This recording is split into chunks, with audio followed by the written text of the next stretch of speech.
అధికారంలోకి వచ్చిన ఏడాదిలోపే ప్రభుత్వం 53,000కు పైగా ఉద్యోగాలు భర్తీ చేసిందని సీఎంఓ తెలిపింది. ఉద్యోగాల భర్తీలో దేశంలోనే కొత్త రికార్డు క్రియేట్ చేసినట్లు ప్రకటనలో పేర్కొంది. ఏడాది పొడవునా జాబ్ మేళా నిర్వహించి మాట నిలబెట్టుకున్నామంది. దేశంలోనే కొత్త తరహాలో జాబ్ క్యాలెండర్ ప్రకటించామంది.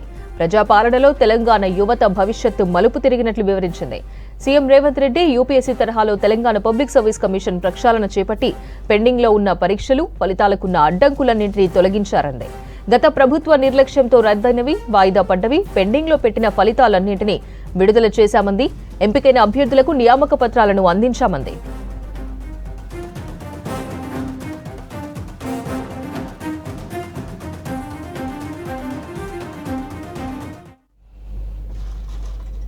బీఆర్ఎస్ హయాంలో 10 ఏళ్లలో ఒకేసారి డీఎస్సీ నిర్వహించి 7,857 టీచర్ పోస్టులు భర్తీ చేసిందని సీఎంఓ తెలిపింది. కొత్త ప్రభుత్వం 10 నెలల్లోనే 11,062 పోస్టులతో మెగా డీఎస్సీ నిర్వహించిందని పేర్కొంది. జులైలో పరీక్షలు నిర్వహించి రికార్డు వేగంతో సెప్టెంబర్ 30న ఫలితాలను ప్రకటించామంది. ఎంపికైన అభ్యర్థులకు దసరా పండుగ సందర్భంగా ముఖ్యమంత్రి యనుమల రేవంత్ రెడ్డి నియామక పత్రాలు అందించినట్లు వివరించింది. వీరిలో 10,006 మంది ఉద్యోగాల్లో చేరారని ప్రకటించింది. రెసిడెన్షియల్ సొసైటీల పరిధిలోని టీజీటీ, పీజీటీ, జూనియర్ లెక్చరర్లు, డిగ్రీ కాలేజ్ లెక్చరర్ పోస్టులన్నీ కలిపి 8,304 మందికి ప్రభుత్వం నియామక పత్రాలను అందించిందని తెలిపింది.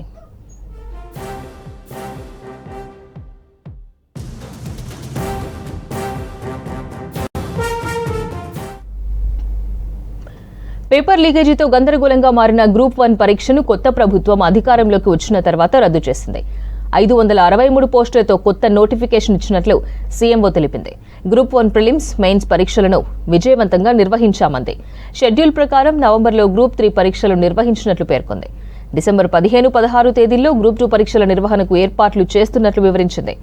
టీజీపీఎస్సీ వివిధ నోటిఫికేషన్లతో ఈ ఏడాదిలో 3,393 ఉద్యోగ నియామకాలు చేపట్టామంది. ఇరిగేషన్ విభాగంలో 687 మంది ఏఈఈలకు, రవాణా శాఖ పరిధిలో 96 మంది ఏఎంవీఐలకు ముఖ్యమంత్రి రేవంత్ రెడ్డి నియామక పత్రాలు అందించారంది సీఎంఓ.